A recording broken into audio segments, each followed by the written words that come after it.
14. Today, we got me, Szerro, and Akamarured. How you doing, Mr. Hello, Aka? hello everyone. Hello, Mr. Adam Rosenberg. Wait, did I just make a mistake by revealing your name You did live? you didn't, but is it time for you to reveal your name live, Mr. Akamaru? I think people know already. It's Marcelo. It's It's Marcelo, my dude. channel.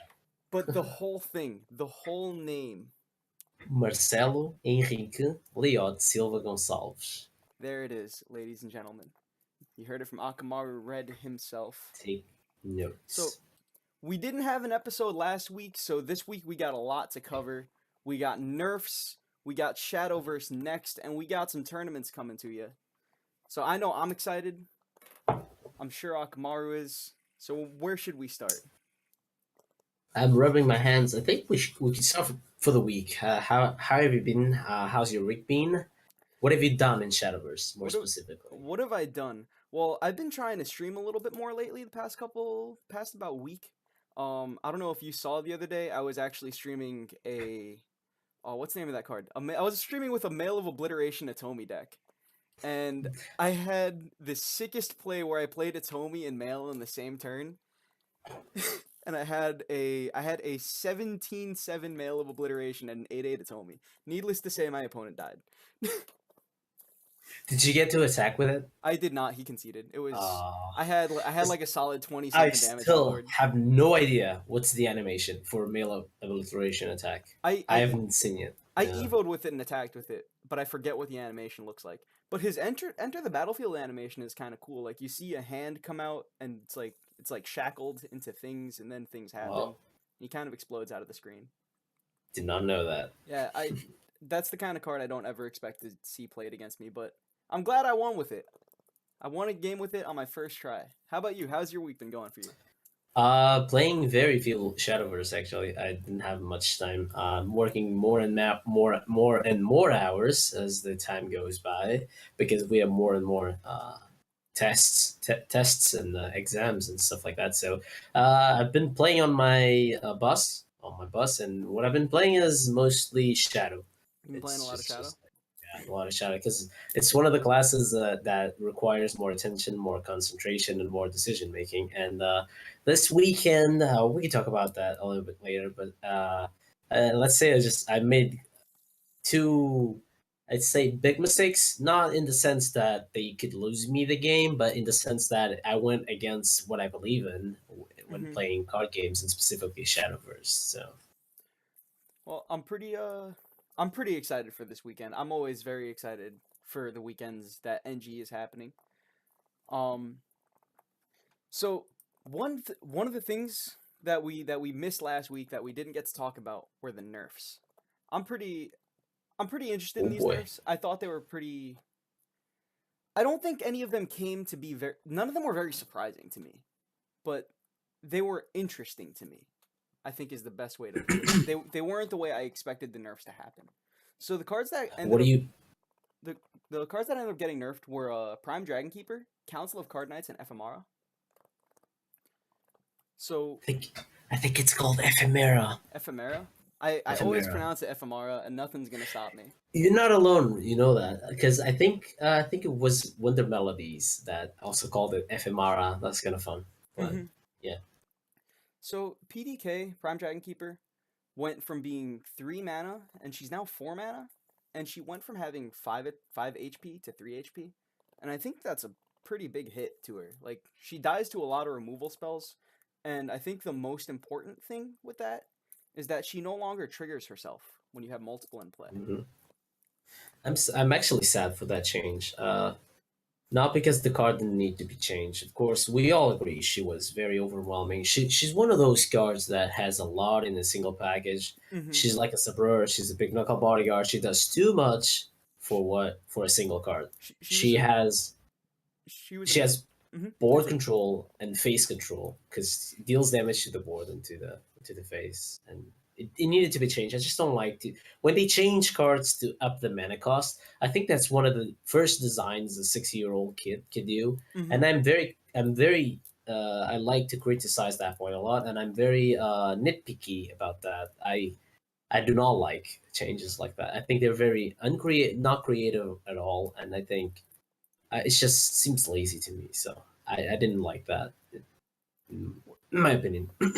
The thing about this nerf was that it felt like it hit PDK in three different ways because she no longer triggers on herself. Her mana cost got increased, and then her HP got lowered. And I feel like it was just so many hits to PDK, and I feel like this could have been done gradually, and we could have Mhm. maybe we would have found there was more of a middling line um between the nerf. Now I still see PDK every now and then. Do you still see PDK? No, surprisingly not. I wish I could because I wanted to practice the matchups, but like I mentioned, I don't play too much, and Mm-hmm. unfortunately, I didn't see PDK, and I kind of wanted to see it, so I'd have to resort to scrims to see PDK. But it's just that I think cards like this they should be more careful. They should think about: do we want PDK to be aggressive on aggressive lists? Do we want PDK to be on controlling lists?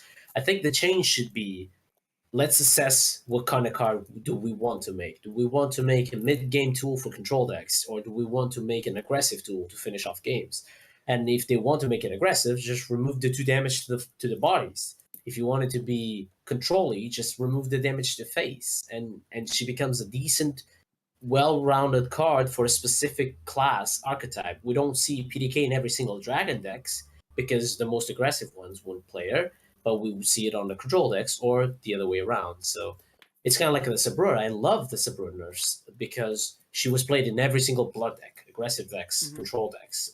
And now we see it more on mid-range lists and more control lists Mm-hmm. because the option to go face was removed, and she's not an incredible package. The same thing with Grimnir. We saw Grimnir in every single deck. Now we only see it on very specific and neutral based or control decks.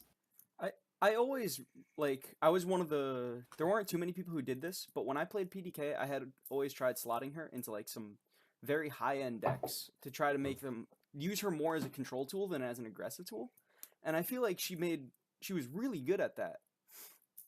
And I Mm-hmm. thought it's just unfortunate. I feel because I feel like PDK definitely got hit a little harder than she needed to be hit because she was definitely a fan favorite.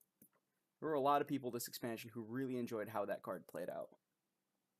Yeah, that tells you how powerful it is. When a single card gives you so many options, you know this is when you feel good playing a card. That probably means it's powerful. And your complicated PDK turns were fun. There were so many decisions to make in those. It would definitely reward the player who played it right, much more Mm-hmm. than punish them rather. But onto some of the other nerfs. They hit Ephemera. I think that was a really necessary nerf. So Yes. Ephemera was changed from 4 mana to 5 mana, and so I know you were talking about how the mana cost changes tend to be lazy. I think Mm-hmm. with Ephemera that was a perfectly fine change because I think the biggest issue with Ephemera was that she would be able to come down so much earlier, or she would be able to come down before the evolve turn, Mm-hmm. and player two wouldn't be able to respond to it. It's also the sword and forest were the naturally classes for ephemera because sword has the big impact on turn 5, Mm-hmm. and sword has the big impact on turns 5 with the imperia and the council of card which we'll talk about later. And so ephemera just sets up the round table assembly, the council of card so it's changing to 5 actually makes sense in this regard. It's not as lazy as the other one because this you're actually thinking about the implications of the next turns when you do a change like this. But then again, I think just changing the ephemera to a card like what's the name of that? The shadow follower that only has stealth for 1 turn. What's the name? Or Iperia as well. I Mm-hmm. think that change could be because my problem with ephemera wasn't necessarily the impact she gives. It's just that she stays on the board forever and she gives you like 6 or 7 attack or Yeah. damage on a single game, and that's just too powerful for for a cost card. What she would do for just a single card, she was just too difficult to deal with, and she Yeah. provided just too much damage over the course of a game. And we saw a meta where all the decks that can deal with ephemera they were just cut from the game. Forest was forced to play faster. Rune was complete like nonsense. You didn't see Rune played at all except some dirt lists because they had And, young Levi and some and D shift. mutable, but yeah, but like the other rune archetypes just disappeared out of the map because rune has no way to kill a stealth follower, an ambush follower, Mm-hmm. and blood had revelation, so only control blood. Like vengeance disappeared out of the map. Dragon kind of doesn't have a way as well. Like breath of the salamander is clunky, so I didn't like that it pushed away so many classes just because there's no way to deal with ambush. It reminds me of Spawn of the Abyss. Only Mm-hmm. specific classes can deal with that, and we've learned from the past that, I mean, ambush followers is just I don't like that mechanic at all. Ambush is it's the thing about ambush is just, it's difficult because only certain classes are able to really reliably deal with it, and even then, reliably, to say the word reliably is a stretch because they need to have the right card. Like, so your havens, they can Yeah. tribunal things, they can Themis it, but your tribunal can miss. Hmm. We saw lurching corpses. Shadow was, people were like, oh, you can use necro assassin on lurching corpses. Yeah, but it's like it's always like a 50-50, and if you lose it on a competitive game, you feel so bad Mm-hmm. to the point of I lost not because I misplayed or because he played better than me. I lost because, well, it was a coin flip and I lost that. Yeah. I don't like ambush mechanic. Like, it's different from PDK because you can actually interact with it. You just cannot attack it, but at least you have options to remove it. Unless you give me tools to deal with ambush for every single class, I do not like that mechanic because it forces me to play specific. Because you can tech cards for specific for other cards, but not ambush. You cannot tech for ambush. Some classes just don't have anything to Mm-hmm. deal with it. Yeah. It's it's interesting. I'm glad to see the Ephemera get hit. I'm glad to, because I feel like a hit like that is really going to be able to slow the game down more. A card like FMR just basically said, I'm going to speed the game up by a turn and a half every time she was played. Absolutely, yeah. And the fact that it contests the turn 5 and the turn 6, that Mm-hmm. is a very big thumbs up for the meta, for the Council of Card Knights, for Mm-hmm. the Round Table Assembly. Like 6 damage from a 5 blade point. Big if you curve Ephemera into Round Table Assembly, that is just With an evolve, almost it's just 8 impossible to win. damage. It's Exactly, and it's almost if you're able impossible to to attack with the Ephemera, it's 9. It's basically half your HP. Or It was just if you oppressive. wait for it and then you evolve the Ephemera the next turn, it's just insane. Mm-hmm. So we've been beating this FMR nerf to the ground. I think it both sounds like we're pretty happy about that one. We both Yes, think that one was pretty deserved. we are Um, biased. so the last and next one would be Council of Card Knights. Now Council of Card Knights, when you played it used to be 5 mana. Now it's 6. When you played it, it gives you three neutral followers. They're all 1/3s. One has Storm, one has Bane, and one has Ward. Now, Council has just been somewhat low key crazy basically the entire time at 5 mana. It provided so much stats, and the fact that it gave you a Bane unit made it so that you were able to deal with whatever you wanted to, and still leave things up on the board. Yeah, I think that something that spawns 3 bodies, it's just crazy. It's Like, a lot of units. it's especially specifically on a game like Shadowverse where you can evolve stuff. So when you think about it, you're not creating 3/1/3s. You are creating potentially like 3/5s, right? Because you can Mm-hmm. evolve them for like no mana cost. Mm-hmm. Just spend an evil point the next turn, and you can get a 3/5 storm or a 3/5 ward. That is actually massive. So being able to produce 3 bodies for 5 play points, and like you mentioned, a Bane, that's like playing a dance of death and 3 bodies attached to it. It's kind of crazy when you think about it. And the thing was, it was so versatile because if you were in a position where you were ahead, all right, I evolved the Storm unit. If you were in a position where it was about even and you didn't feel like evolving, all right, I won't evolve at all. If you're in a position where you needed Exactly. to clear something, I evolved the Bane unit. Or if If you're your opponent has a big body, evolve the Bane. If he has a lot of bodies, evolve the Ward. Then he has to smash them all into the Ward. Yeah, you're right. it, it Absolutely. it covered so many different bases.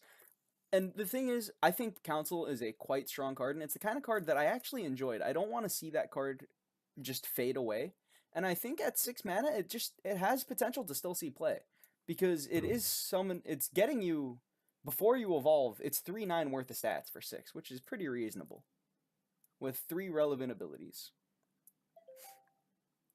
Yeah, also the fact that before on the 6 slot, nothing almost contested Alwida's command. Now I really like the fact that you need to make a decision when you build your deck. The 6 slot is one of the most important slots in the deck. I like to deck build, and I think about it. It's because it's the transition from your early game to the late game. And where do you want to be? Do you want to be pushing the 3 damage with Alvidas? Do you want to finish the game, or do you want to play for the board control and finish with cards like Albert on 9 or the big front guard general? Do you want to like transition into that, or do you want to transition into more aggressive into finishing the game? So like the 6 slot was almost like I do not remember a 6 slot different than Alvida's command since probably Darkness Evolved, where Otohime was contesting that slot. But from now on, it's almost always Alvida's command. You either play a 6 drop and it's Alvida's, or you don't even play it. And now we have options, like you mentioned, and it could contest Alvida's depending on the meta. If it's a more value oriented meta, definitely I could see 3 bodies and a Bane being more important than necessarily a 3/2 and a 2/3. Especially in a world where things have 1 HP more often than you'd like, that 1/3 unit can remove things, and sometimes it can live. And that becomes something that has to be dealt with. So, other than the nerfs that happened, Shadowverse NEXT also happened. Now, did you happen to watch that? For those of you who don't know what Shadowverse NEXT is, Shadowverse NEXT was a little discussion that Cygames had, where they just talked about what they're planning for the next expansion. Yeah, I saw that. You saw and that? I'm very excited for it. Yes. There were so many cool things that they announced. I'm pretty hyped about this. I'm just gonna start with they announced a new set. So 28th December is the new set. So I'm already excited for that. That's probably the first thing we expected it, but now that we have a date, we can actually be preparing the cockatrice. I'm already people were like, "Oh, are we ready for it? Are we ready for the cockatrice?" Absolutely. Now it's gonna be even faster because we have everything ready to go. But I'm excited for that. I want to see the new theme. We had an amazing space theme, and I just want to see the next thing. It's normal when you play card games. It's not the time for it, but I want a Halloween theme. But around Christmas time probably isn't the time for that. But we just want more snowmans. I mean, it's Christmas, it's winter. Just give us snowman support. That's what we want. You heard it here first. 2017 will be the year of the snowman. Or 2018, rather. 2018, yeah. For 2 days, it's gonna be the snowman rain. So I think what else do we have? The most exciting thing that happened in this expansion, or rather in Shadowverse NEXT, is that they're going to be releasing a new class. Now, the new class is going to be called Portalcraft. I'm really excited to just right off the bat play some neutral Portalcraft. Why neutral though? No, we had a neutral expansion. We're gonna play neutral 2 expansions afterwards. No, man. It's a new class, man. I never tried this one. To be fair, we're gonna get like 20 cards for Portalcraft, so it's probably gonna be neutral Portalcraft, not because you want, but because you have to. So now, Cygames said that when this expansion hits, there aren't going to be too many Portalcraft cards being released, and that the class won't be optimal quite yet. So we're gonna have to wait a little bit before we start seeing what Portalcraft can really do. But I'm interested. I'm interested in it. Now the Portalcraft mechanic that they're releasing, it's called Resonate, right? Right, Aka? Resonate. So would you like to tell the people what that does? Yeah, so Resonate basically activates your cards have a keyword. It's called Resonate. It activates their effect if your the amount of cards in your deck is even. If you have an even amount of cards, you have Resonate active. So I imagine the HUD will be like Vengeance. It's going to be probably like Resonate with a key lock, and then it's going to be unlocked if you have an even amount of cards. What is fun about the class is that you will have cards that add tokens to your deck. So let's imagine you have an odd number of cards in your deck. You can add an extra card to it, and then all of a sudden you have Resonate. So I'm really excited. I love playing with my deck and my hand. The old school PDB, you'd play a lot with your deck because you would ultra fading and knowing how many cards you have in your deck, how many outs do you have, what the odds are. That excites me immediately. And when I saw the mechanic, I'm like, oh, I want to do the math. Do I want to add a lot of, because when you build a deck, you have to. Okay, so sorry, I'm getting Mm-hmm. excited. So there's It's two types of cards. mm-hmm. There's cards that draw artifacts. They had artifacts from your deck to your hand, and there are cards that had artifacts to your deck. So artifacts are basically tokens. Cards create artifacts and put them in the deck. So you can add cards to your deck, or you can subtract cards by drawing them with the other cards. So knowing the balance between how many cards do I want to create artifacts, how many do I want to remove artifacts, it's a very cool balance. Because obviously, if you play a card that removes an artifact from the deck and you do not have an artifact, you're not going to remove anything. I I It's going think to be cool. it's gonna create for some interesting deck building. I think. Now the artifacts themselves, they aren't actual cards that you can put in your deck, right? They're only tokens that other cards will add to your Mhm. deck. They are uncollectible, as they put it, cards. So you cannot collect them, you cannot add them to your deck. They are tokens. So one of the artifacts that we have is I have right on the screen. It's called Analyzing Artifact. This is a 1 mana 2/1, and it's got last words. It draws you a card when it dies, obviously. So what I find pretty interesting about this, so the first thing that comes to my mind is this is the only 1 mana card I can think of that has 2 attack. Um, Mhm. You are correct. so I'm just interested to see if Cygames is going to continue playing with that, potentially give us more 2 attack, 1 drop Yeah, followers. Things like I that love are this. things like that kind of scare me because that speeds up the game quite a bit. But it's Well, you think that, but when you think about it, you first need to play a card to create it, right? So mm-hmm, let's say you play this 2 mana, Magistil Lion, Fanfare, put a random artifact. So you're playing, your turn 2 is Magistil Lion, mm-hmm. and then you need to draw the artifact and then play it. And we all know, like when you play Goblin on turn 3 or 4, it doesn't have the same impact, right? Or Blood Wolf on turn 3 or 4 maybe doesn't have the same impact. So, No, they're quite sad right? after Yeah. turn 2. So that's why I love this mechanic because it allows side games like you mentioned to create new cards. Like we learn from Tove, right? We Mm-hmm. can't have a 2 mana 3/3, but now maybe we can because we're not playing the 2 mana on turn two. So we could be playing a tempo turn on turn four, like play 2 3/3s on turn four. Mm-hmm. Like so, it's kind of different in the sense that you can break the rules of the game and have a 3/3 2 mana follower. I'm just I like my favorite card that they've released so far has been Majesty Alliance so far. We talked about that already a little bit. I love that it's a 2 mana 2/2 that's gonna just draw you a card. Those are just so powerful. Well, I don't think it does. It draw you a card? Isn't It that the one that puts an it artifact into the deck? it puts an artifact from your deck into your hand. So Oh, so it. if you already Oh, have an you're artifact, right. so you can go turn 3 if you've already put an artifact into your deck. You can go just turn 3. I play my lion and I play Oh, an analyzing artifact, and that's a pretty threatening yeah. board. If it's the only artifact you created, that is strong. You're right. Yeah. Yeah, so your Majesty Lions start putting these artifacts into your hand that start drawing you more cards. So it's just tons of card advantage and tons of pressure at the same time. hmm it's what actually. What do you want to see? What if you were to design a Portal Craft card? What card would you make? I don't know specifically what card I would make. I would like to see to me like Portalcraft. It sounds like it's doing just things with moving things around. So I would like to see like some banish effects because you when you banish something, it basically opens up a portal to like the Netherworld, right?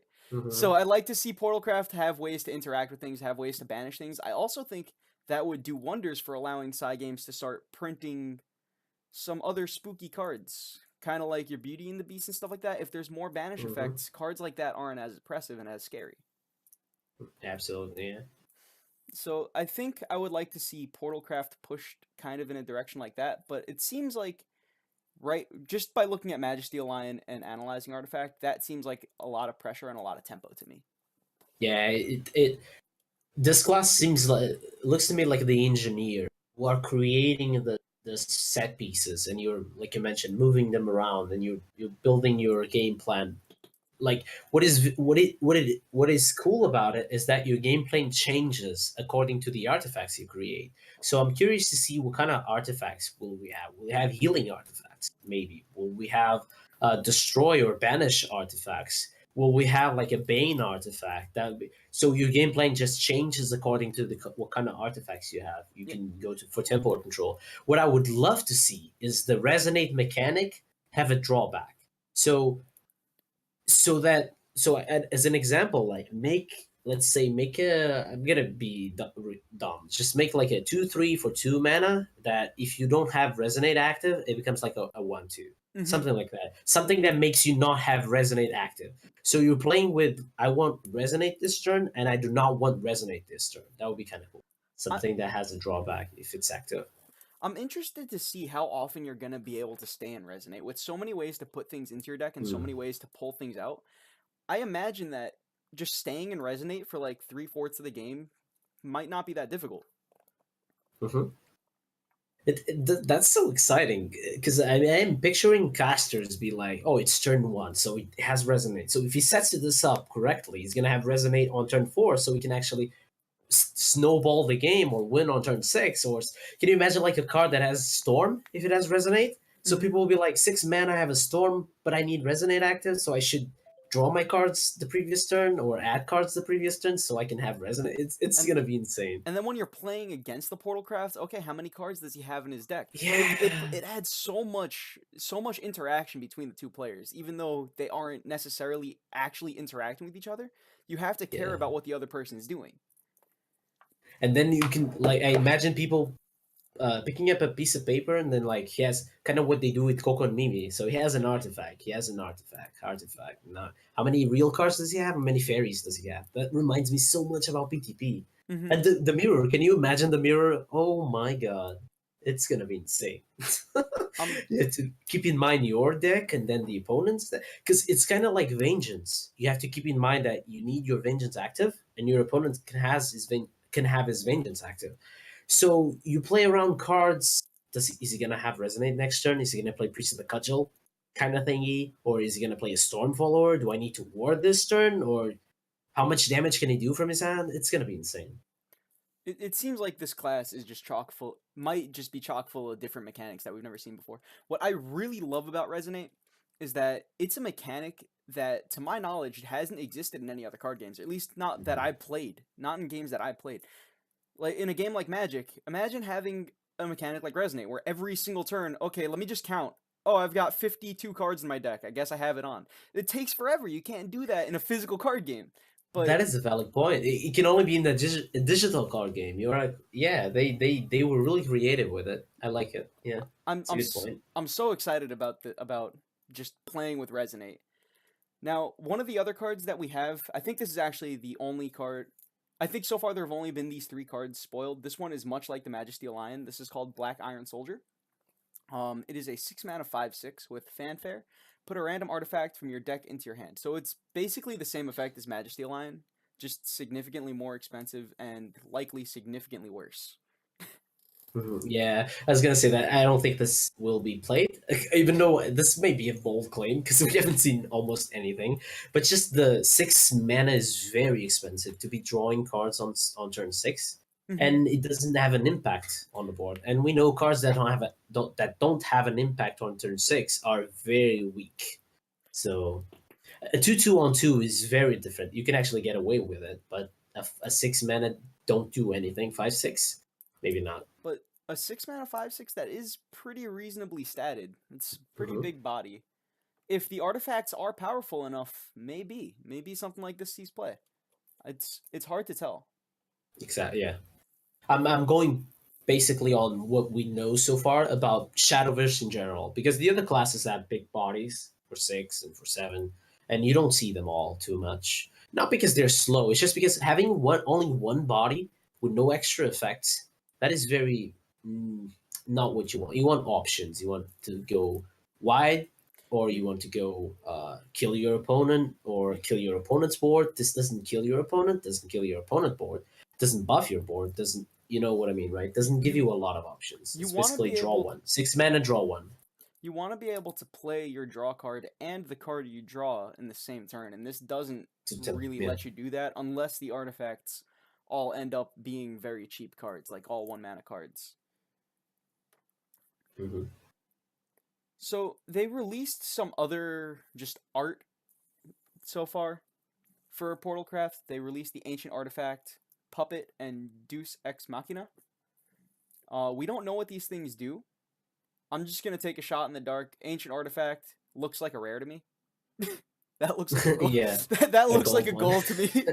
I like the puppet. The puppet, I'm not sure if it's a token or if it's a card. I think they showed on the video being played. I think it was very well statted, if I'm not mistaken. I might be confusing the puppet, but I think it was very well statted. So I think it's a token, maybe. I don't know. Maybe it's an artifact, because I don't know. I Maybe would not. I would take. It says take command of puppets, comma artifact, comma and ancient enchanted life Hmm. forms. So Yeah, if it's separating artifacts and puppets, I would assume puppet isn't yeah. an artifact. What if Hmm. they end up just having Oh, it? yeah, I don't think it's class, a type. Let's call it type. I think it's gonna be something else, but I think it's still a token. You probably can create puppets and dolls and artifacts, maybe. Yeah, I'm thinking maybe it's gonna end up being like kind of like how Rune, you've got Dirt Rune, you've got your Spell Boost Rune Mhm. lists. So you're Exactly, gonna yeah. have your puppet Decision. portal and you're gonna have your artifact portals. And Deus Ex Machina, she's very beautiful. She's probably legendary. Yeah, that's a lot of people have been saying that they think Yeah. she's a legendary, but we have no idea what she does. Is she gonna be a legendary token though? Is she gonna be a doll, or is she gonna be a real card? That's What if something to see. what if she is an artifact? Who knows? Ooh. The lore. Oh, can we talk about the lore? I actually read when I play the story chapters. I do know the story. So, what do you think? How do you think they're gonna implement Yuan? What do you think? Oh, Yuan is the name, by the way. Yeah, Yuan. that's the name of the Portalcraft hero. Yuan. How do you think they're gonna implement that? Because we just saw that they finished their storyline, the arc. They defeated not defeated, but they were released from the dreamlike lands. And So, where was Yuan? What's he gonna do? Like, where was it? Where was Yuan all this time? Is he just gonna portal and just show up? Hey guys, what's up? so my favorite fan conspiracy theory about what Yuan is what's that guy's name? Isabel's boyfriend. What's that guy's name? Um. Oh, that's a good point. That's a good question. Uh, I can't remember his name off the Let top me of my Google head. that. But Isabel. I Husband. I've seen some theories that the Ooh. hero is going to be him just in disguise. Now there's obvious Kyle. Somebody in chat says it's Kyle. Oh, Yeah, Kyle. that Thank sounds you, right. guys. That sounds right. Thank you, chat. So yeah, I think that's possible based on nothing at all. I saw people saying that he was behind. He was actually a villain, but Mhm. I think they told us that he wasn't a villain. I think he's gonna join the team. But I some people were talking about Morningstar, that he is behind well, Morningstar, the creation of the Nexus, well and that he manipulated Eris basically. the name of the But I think they class revealed that he was a good guy. the name of the class in Japanese is called Nemesis. Hmm. So I guess that's where they're getting the he's an antagonist thing from. Hmm. What does Nemesis stand for? And do you know? When What I does it don't, I stand don't. for? A nemesis, like an arch nemesis, is like your top enemy. No, I know that, Yeah. but that's English. Oh, actually, Resident Evil 3. I think it was called Nemesis. Well, so in Japanese, it might be the same. Nemesis might represent the same. I know Nemesis is an enemy, but that's in English. I'm asking, like, in Japanese, does it stand for the same thing? I don't know. I don't know if it means the Yeah. same thing. But I'm curious. I will play this because I want to see the basics and I want to see the story. I want to see what does he do. I want to Uh, see all of the Portalcraft neutral synergy.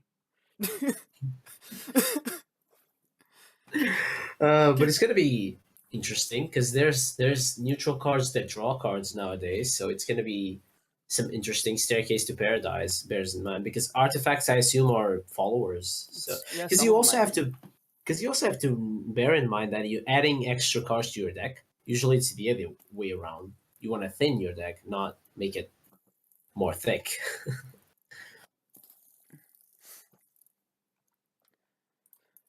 So, without what other things that they had talked about with Shadowverse Next, my favorite thing, like I like this. I think I like this even more than I like Portalcraft. Is that they're adding a tournament mode to Arena. Oh yeah, So baby. so how I imagine this is gonna work is it's gonna have much like how you go to Arena and you click on Take Two instead of Take. There's just gonna be another option, and it's just gonna be Mhm. Tournament. And I'm assuming I it's gonna think use its own ticket system. I think it's gonna be like a league system with. I think some people were talking about Magic Online has a system. You draft your deck, and then you can queue into the system, and you gain points. And the more like the ones with the highest points will probably qualify. So you play like let's imagine you play 10 games, and the one with the highest points can qualify. The ones with the highest points Hmm. qualify to the final stage. So people were talking about that. I just want I to me I think this is just gonna work like how Arena is or how Take Two is, but Mhm. just you get to play against maybe some more consistent players, and it lets you test some tournament lineups if you want. I'm excited for it. I think I love once it it. comes out, I'm gonna be playing a whole lot less ranked. I'm gonna be playing a whole lot more tournament, and I hope I can use my Take Two tickets, but I'm gonna assume I can't. But I've got like a solid 50 something Take Two think tickets you could, saved up. I think it's possible. I mean, it might be possible because, like, we're going to talk about it as well. Rotation and limited, they will be connected at the beginning. You'll have the same points for both systems. So I think tickets is a good way to make tickets worth it for players like you and Teji, people that don't play Take Two too much. I play Take Two. I love it, Mm-hmm. and adding this mode is insane because I've been preaching that competitive Shadowverse should have a draft portion and a constructed portion Mm-hmm. because you need to know the game. You need to know all the structures, all the formats of the game. So, kind of like what they do with Magic, there's a limited portion, there's a seal, there's constructed, there's if you want to be called the world champion of Shadowverse, you better know what Take Two is. You better know how to draft your freaking deck. Because I will say, nah, you're not the strongest player because I could kick your ass in Take Two. It's Even hard my sister could. it's hard to claim you're the best Shadowverse player in the world if you can't hold your own and Take Two. Exactly. So this makes me believe that in the future we will have some Take Two shenanigans, maybe on maybe not Take Two, but maybe they'll change the format to make it more kind of like construct where you can draft like because. Being forced to play 30 cards, specific cards, you can get unlucky. But maybe they make like you draft 40 and then you construct 30 out of those 40. Mm-hmm. That would be cool. I think that I would love if you were able to do that in Take Two. I feel like once you're able to start removing cards from your deck, it really starts Mm. testing your deck building abilities. And if they want to make it competitive, they need to add something like that. Mm-hmm. Because being forced to play with those 30 cards, that's just And unlucky. if Oh, if you I was just unlucky. I can, yeah. if you rolled some bad dice, it's just unfortunate. I didn't get a legendary, and this guy got four. He Feels bad, he man. had three Spawn of the Abysses. Meanwhile, I have like five Mr. Full Moons, and Hey, that's pretty good feels against Spawn bad. of the Abysses, man. But You're still taking 6 damage, though. you So, are. So we mentioned rotation and we mentioned unlimited. So let's delve into what that actually is. So starting I believe at December 28th, right? When the mhm. whole expansion goes Everything live. at the same time. Portal Craft, new arena mode, and new set, and rotation. Yeah, and unlimited. Everything at the same time. So what rotation and unlimited is they're basically going to be splitting the formats you can be playing in, the constructed formats you're playing in. So there's going to be unlimited, which is the format we play in right now, where you have access to all the cards and you just put whatever you want in your deck and you can just queue up on ladder. And now what rotation is rotation is going to be similar, but you're not going to have access to the same big pool of cards. You're only going to have access to the 5 most recent expansions. Hmm. So in December, we will have access in rotation. We have access to the new set, to Starforge Legends, to Wonderlands, to Tempest of the Gods, and Rise of Bahamut. So that That means that in itself is almost as if they make a new expansion, hmm because that's going to change the meta completely, and that is very exciting. we're gonna be losing the classic expansion, which is how many cards is in that expansion? That expansion's like I two, three think two expansions worth of hundred, cards. maybe 200 and something cards. Yeah, It's a standard is insane. that's a huge expansion. There are so many cards in standard that sees play now, and a lot of and decks. and like very good cards, very solid. Like the basis, the foundation of some classes are on those sets. We have Rhinoceros, Dimension Shift, Levi. hmm That's gonna be insane. Uh, I was gonna say magic missile, kaleidoscopic glow. Kaleidoscopic glow is isn't it? Cerberus. I think Cerberus is Darkness Mm-hmm. Evolved because I pulled one earlier. Yeah, it's a lot of cards. So the expansions we're losing is classic and the darkness evolved expansion for this coming one, and then every time we get a new expansion, the oldest one that's currently in unlimited or not unlimited, the current one that's in rotation will go away. Mhm. So after this new set, the new set that will come will kick Rise of Bahamut away, hmm which is gonna be fun as well. Not playing with Bahamut is gonna be interesting. I'm super interested to see what they do to Dragon after that, because Dragon loses a lot of legs after that happens. And Sybil, I think Sybil is Rise of the Sybil Bahamut, right? is Tempest of the Gods, Oh, so we've Tempest. got a little bit before Sybil goes away. Yeah, yeah, that's gonna be fun. hmm I want to see what kind of ramp do I have access now. hmm But that's exciting because that frees up so much design space. They can do a 4 play point ramp now because they don't want to do it now, obviously, because it's gonna be too consistent, like 2, 3, 4, 5. But all of a sudden you have new options. That is, we're not gonna have dimension shift. Are we going to get a new, I don't know, crazy win condition card for Runecraft instead of dimension shift? We don't know. Will we have a spell boost archetype other than the shift? Because they don't want to make insane the spell boost cards now, because otherwise dimension shift would just Yeah. explode with the meta. hmm But I'm curious to see. It's gonna be cool. And the same with I was thinking about. Oh, Rhinoceros. What do you hmm think is gonna be forest win condition now? what really excites me is that for the longest time, I mean, for people who've been listening to the podcast for some time, I've been saying it for a while. I've been expecting Roach to get hit for the longest time. What really excites me about rotation and unlimited is that I think Roach isn't gonna get gutted. I think Roach is gonna Uh, survive, and I'm gonna be yes, able to play my Roach in unlimited, and that makes me so yes. happy because Roach is one of my favorite cards in the game, and I didn't want to lose it, but I thought it was coming. Now that I think about it, Ganesh might be the roach replacement that they want. They want to push because they don't want Is to. Ganesh the They king don't want you elephant? to combo on turn 8. Maybe they want you to combo on turn 10. That's the king elephant. Yeah, Ganesh is King Elephant. I tried playing King Elephant a little bit last week to not much success. I brought it in a tournament and it actually got banned every time I played it, which is kind of funny. But it was Also, I think they mentioned some basic cards are going to, not sure what that means yet. But yeah, some basic cards will be restricted and some banned. I think they mentioned that. oh yeah, that's for the unlimited set, right? That Hmm. they instead of doing No, basic is still on. I think basic is still on the rotation, right? yeah, Yeah. basic the cards that you get for free when you make your account and just for Hmm. finishing the story mode are going to stay. They're going to stay Hmm. around. I think they might be changing some of them though. But I do believe for the unlimited expansion, as time goes on, they're going to, rather than just nerf cards, they're going to limit them and restrict them, which I think is going to be pretty interesting. So now maybe we'll see your dimension shift decks. You can only play one dimension shift or two dimension shifts. Same thing Yeah, for your Roach, yeah. and it adds a lot of adds a lot more game to the game. Any change, I'm excited. You could change like one card a week, and I'd be excited every week. hmm It's just like, making me think and reimagine and rediscover the cards that already exist. It's super exciting. I was building my lineup for the weekend.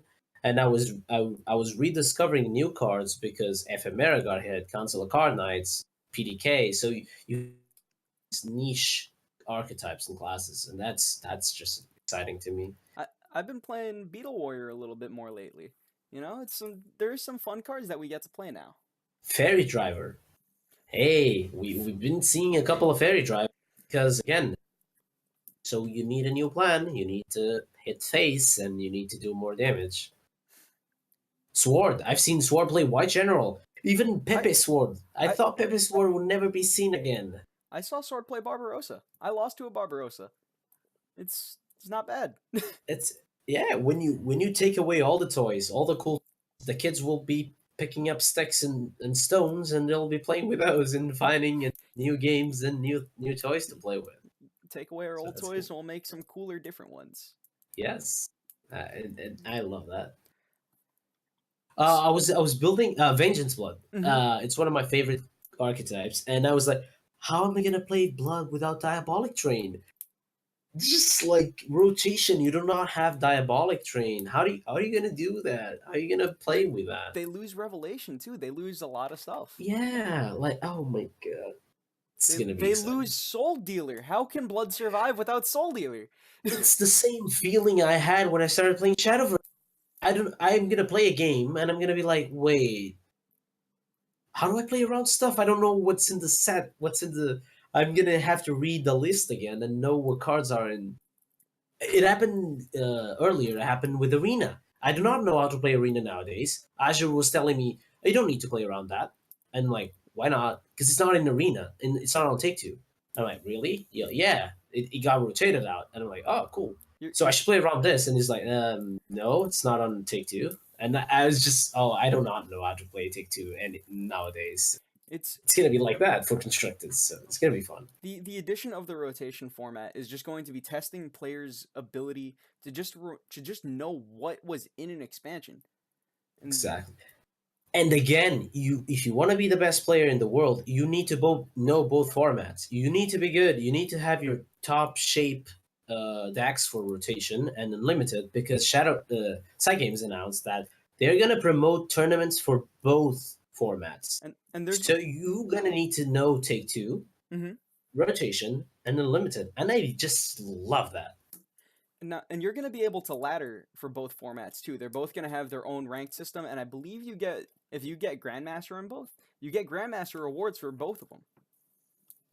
Yeah. So what I read through a bit more, and what's going to happen is at the beginning you're going to have the same rank for both formats. So if Mm-hmm. you're master now, you're going to be master on both, and then you're going to climb and get points for specific formats, and the score rewards that you get every single month they will be combined. So let's say I win 3 games in rotation and 2 games in unlimited, I will have 500 points for my score rewards. But for my master score, I will only have 300 on rotation and 200 on unlimited. So Mm-hmm. if you want to get grandmaster, you're gonna need to have 10,000 points on each format. Mm-hmm. It's neat. I'm looking to be Grandmaster in both. That's one of my early goals. So, what's some other things we talked about it a little bit? We have NGE coming up this weekend. I'm excited. I'm excited for NGE basically every weekend. I like watching the good decks. I like watching the good players. NG just feels like in my country, soccer or football, as we call it, is very popular, and it's on the weekend. Mm-hmm. So what I do is every weekend I get next to my dad and we watch our favorite club. We for an hour and a half we discuss the game, and NG just feels like that. It feels like you can hang out with your friends and discuss the game, just like I Mm-hmm. do with my dad, and I just love that. It feels like game day, game. How do you call it in America? Game night? No, how do you call it? Like For when there's like when Super I'm Bowl, the Super like Bowl. Super Bowl, where you just join together with your friends and you watch the Super Bowl Mhm. finals and stuff like that. It just feels like that. We hang around with our friends on Discord and we just watch the games. It's really cool. And it's watching other competitive players. That's one of the best ways to learn. You see what the other people are thinking. Even if you consider yourself a better player than some of the people you're watching, it's it's foolish to not see what these other people are doing, because Mhm. you can learn something from everybody. Absolutely, yeah. Uh, I can say for myself that it helped me a lot. I watched every single game last season. Every single game I watched it. Some games I even watched twice or three times, Hmm. and it's every time you watch the game, you learn something, and it's not something like, oh, this guy misplayed. Sometimes it's like that, but it's realizing why he misplayed, and more interesting, why did he do that? Hmm. Why did he misplay? Because that can help you in your own games. Did he misplay because it was not concentrated? Did it misplay because he didn't see a card on the board? Did it misplay because he didn't check the list Or because he on was just a afraid different of tab? something. He was afraid of a card that Exactly. wasn't in So his hand. understanding why it misplayed is as important as realizing it misplayed. So Hmm. So on Sunday, so NGE happens on Saturday and Sunday. EU is on Saturday and North America is on Sunday. And on Sunday as well is the Morningstar League. This is going to be the 6th week, I believe, of the Morningstar League. I personally really like the Morningstar League. I think it's run by Trials of Faith. Trials of Faith, a bunch of really cool people.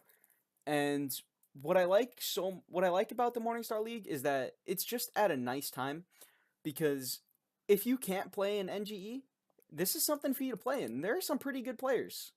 There are some pretty good mhm. players who show up in the Morningstar League, and I would like to see this event end up becoming more and more popular, and I think that's what's been happening. We've been seeing more and more people and more names showing up to this event over the past couple weeks. Absolutely. I saw the tournament where Jackie got second, and I didn't know the name of any player of the tournament. It was like a 10 man tournament or 12 man tournament. This weekend, I saw Adaway's name. I saw your name. I saw Teji. I saw a lot of known names. I saw Vito, I think, one of those. I may be mistaking him for someone else, but I saw, like you mentioned, some disaster members. Trials of Fate, they also play on it, and it's a really cool place to also gives an opportunity to the Latin American community, because some of them cannot play on NGE because their countries are not allowed to play on it. Mm-hmm. So it's really cool to see them have an opportunity to play. When I played last week, I got to play against some pretty legitimate names. I played against in the same tournament. I played against Sprayquaza. I played against Noah. I played against Auto Aim, and I played against somebody. I played against who is Sai on Trials of Faith. Those are some, Trials of Fate, yeah, yeah. Those are some names. You know, yeah, it's they're all exciting. known. So Yeah, it's exciting, man. Um, so other than that, we have HSK has our own event that we're going to be hosting on the 18th. That is on Saturday. We're calling it the HSK Grand Tournament. The format for this event is going to be 3 deck no ban. We've heard some grumblings and some people talking about just interest in this format overall, just because it was different. So we wanted to try it out. We wanted to do what the people wanted. So yeah, it's a very cool Eastern approach to a tournament, mm-hmm, because on the East they always do no bans, yeah, and closed. So I like it. I think it's gonna be cool. It's gonna be a good way for us to prepare for the World Grand Prix, because the World Grand Prix is gonna probably be a format like this: either 3 decks no ban or 2 decks no ban.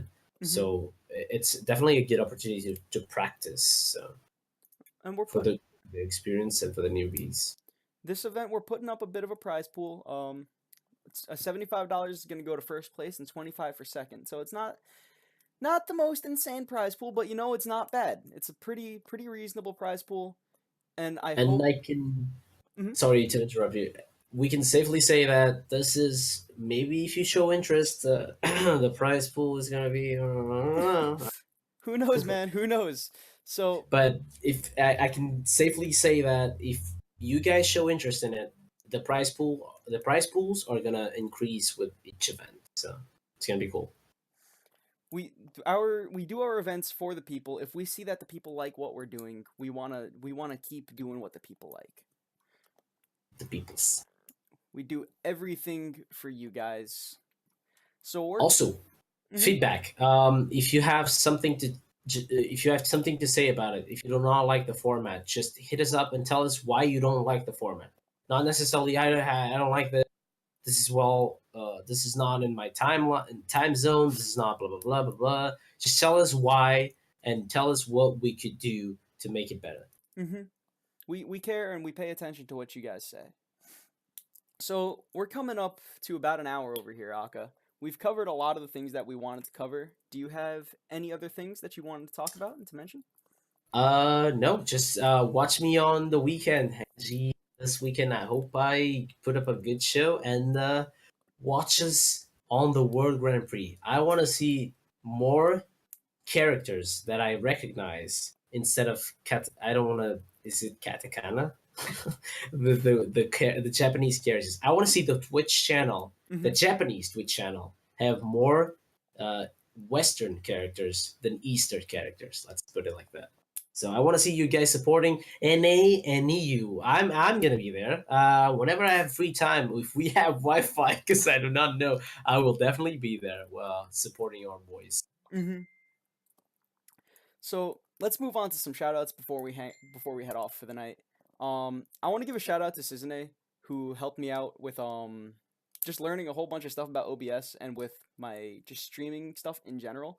I'm pretty happy. I feel like I'm actually starting to get a hang of how this stuff works just a little bit, and a lot of that is thanks to him. I want to give a huge shout out to everybody who came to the New York release event. I just realized I forgot to bring that up. That event was so much fun. Thank you to Aya. Thank you to Wonder Melodies. Thank you to Noah, to Vanquish, to everybody who came. Um, you made the event so much fun, and I really want to have another one like that. And we'll figure something out about that. No word on it yet, but we will let you know. And one final shout out to Jackie, because me and him have been playing a good amount of Brawlhalla lately, and I haven't played that game in a while. You have any shout outs, Mr. Aka?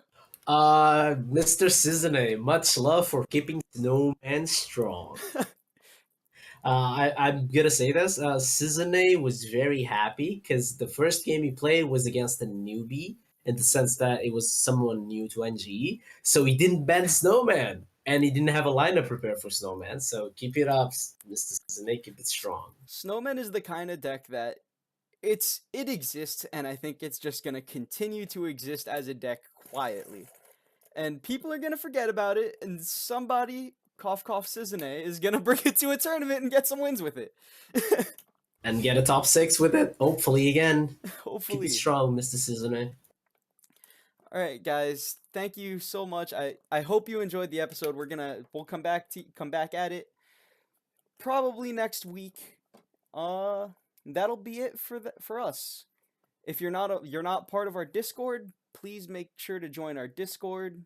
Follow us on YouTube, Twitter, all that jazz. Have a good week, everybody. Bye-bye. Bye.